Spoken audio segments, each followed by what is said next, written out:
పుట్టినరోజు వచ్చిందనుకోండి, కేక్ పెడతారు, చక్కగా కొవ్వొత్తులు పెట్టి హ్యాపీగా ఊదురా ఊదు అంటారు. కొవ్వొత్తులు పెట్టి వెలిగించి కదా ఊదమంటారు.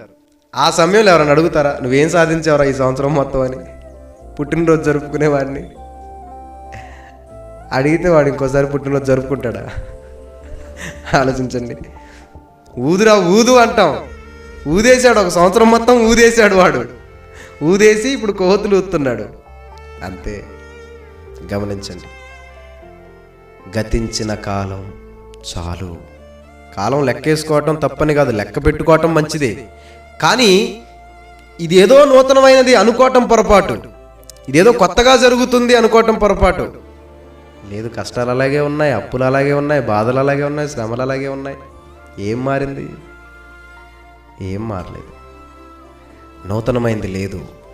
కానీ మార్చుకోవడానికి, వేస్ట్ చేసిన కాలం చాలు అనుకోవడానికి ఇదే అవకాశం. అవకాశాన్ని మనం సద్వినియోగం చేసుకోవాలి. సమయమును పోనీయక సద్వినియోగం చేసుకోండి అన్నాడు.